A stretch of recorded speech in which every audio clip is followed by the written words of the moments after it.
Sir तुमच्या नावासही सांगा, काय आज तुम्ही सुद्धा सहभागी झालेले आहात, काय विषय आहे, तुम्ही कुठले आहात, नावासही सांगा सर तुमच्या. मी अरुण भिकोबाराव, राहणार लवळे, तालुका मुळशी, जिल्हा पुणे. हो सर. मी आज 1.5-2 वर्ष हे म्हणजे लढा चालू आहे माझा. माझी 4 उपोषणं झाली, मुळशीला 3 झाली, इथं एक 6 दिवसाचं झालं, तरी सुद्धा ह्या प्रशासनाला जाग येत नाही कुठल्याही प्रकारची. आता इथल्या पोलीस प्रशासनाला माहिती आहे माझं सगळं, इथं मी उपोषण केलेले. कुठल्याही प्रकारचे यांना उपोषण करा तुम्ही. आता आंदोलन आता हो का, मी एकट्याने उपोषणं केलेत, मी एकट्याने उपोषणं 4 केलेत, पण आता त्याला यश नाही आलं, तरी मी लढा थांबवलेला नाही. आता ह्यांची कृती समितीत मी आता सामील होऊन आम्ही जे सगळे शेतकरी आलोय, आता हे जवळजवळ महाराष्ट्रातले शेतकरी आहेत, लांबून लांबून शेतकरी आलेले आहेत. याचं कारण काय की ह्यांना कुणी हे अधिकारी एकदम म्हणजे जड आहेत, कारण कुठलेही काम वेळेवर काम नाही, किंवा तुमचं कुठल्याही प्रकारचे काम वेळेवर करत नाही. मोजणीत भ्रष्टाचार, चुकीच्या मोजण्या. आता माझं वैयक्तिक विचारतं, माझं 413 मध्ये घर असलेलं ते 430 मध्ये दाखवले, आणि त्याच्यासाठी मी चुकीच्या पद्धतीने दाखवतात ते, चुकीच्या पद्धतीने दाखवले. त्याच्यासाठी मी आज 1.5-2 वर्ष दट घेतोय. आज कितीतरी शेतकरी आहेत कुठल्याही प्रकारचं संविधानाला पकडून हे काम करत नाहीत. ह्यांच्या ऑफिसमध्ये महात्म्यांचे फोटो लावलेले आहेत, पण ते महात्म्यांचे फोटो फक्त दाखवायला आहेत, पण त्या महात्म्यांच्या फोटोच्या खाली ह्यांचे जे काळे धंदे चाललेले आहेत, किंवा शेतकऱ्यांना जे लुबाडायचे कामं चाललेले आहेत, किंवा त्रास देण्याचे काम चाललेली आहेत, हे यांनी थांबवत. आज हे आंदोलन आज छोटंसं म्हणावं लागेल, पण आज जर ह्या शेतकऱ्यांना न्याय नाही मिळाला तर हे आंदोलन कृती समिती खूप मोठं करणार आहे, आणि शेतकऱ्यांना न्याय मिळाला पाहिजे. लोक आता आत्महत्याला प्रवृत्त केलेले, ह्यांनी काय आत्महत्याला प्रवृत्त केलेले, ह्यांनी थांबावा आणि ह्यांनी शेतकऱ्यांना न्याय द्यावा.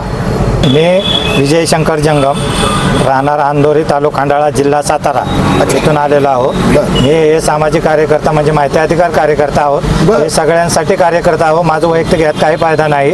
त्यात काय झालंय, भूमी अभिलेखवाल्यांनी 1 आणि 2 मध्ये 33 फुटाचा रस्ता असताना 1ला लागून 2 डायरेक्ट बनवला. तर मी त्यांना परिपत्रक माहितलं, GR माहितलं, तो दिला नाही. त्यानंतर 20 गुंठे जागा, आणि मध्ये त्या समोरच्या 1 नंबरवाल्याने राजकीय पुढारी येतो तेव्हा त्यांनी काय केलं, ती जमीन 20 गुंठे हडप करण्यासाठी ते नकाशा बदलून घेतले 2 वेगवेगळे, आणि त्या नकाशाप्रमाणे मोजणीला पैसे भरले. खंडाळामधल्या प्रकरण, सातारा जिल्हा, खंडाळा तालुका, अंधोरी गावातलं 20 गुंठे जागा हडप करण्यासाठी त्याने 2 प्रकारचे नकाशे बनवले. त्याचे मी GR परिपत्रक माहितलं, आजपर्यंत मला दिलं गेलं नाही. मी त्यांना त्याच्यासाठीच वारंवार आंदोलन आत्मदहन केलं, तरी न्याय मिळाला नाही. आणि ह्याच्यामधून 1940चा परवा मी त्यांना दिला की ओढ्याकडे जाणार रस्ता आहे भाऊ, नानोरे माळ, तिथं पुढे तरी अलीकडे नष्ट केले.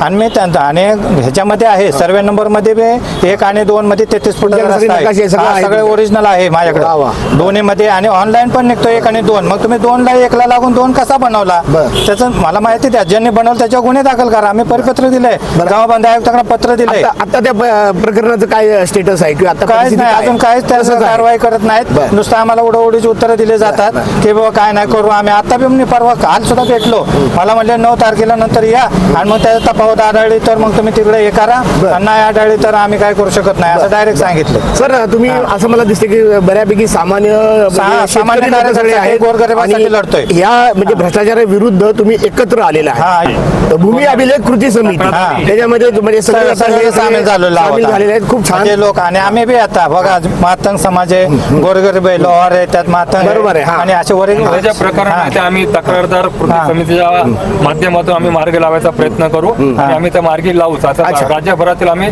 सगळ्यांचेच प्रकरण मार्गी लावायचा प्रयत्न करू, आणि कटिबद्ध राहू. सर्वसामान्यांना हक्क मिळावा, त्यांचा रस्त्याचा म्हणा, याचा म्हणा, त्यांना न्याय मिळावा म्हणून आम्ही लढतोय.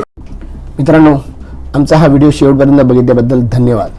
तुम्हाला हा व्हिडिओ कसा वाटला हे खाली कॉमेंट बॉक्समध्ये आम्हाला नक्की कळवा. धन्यवाद. If you like the video, do like, comment, share and subscribe.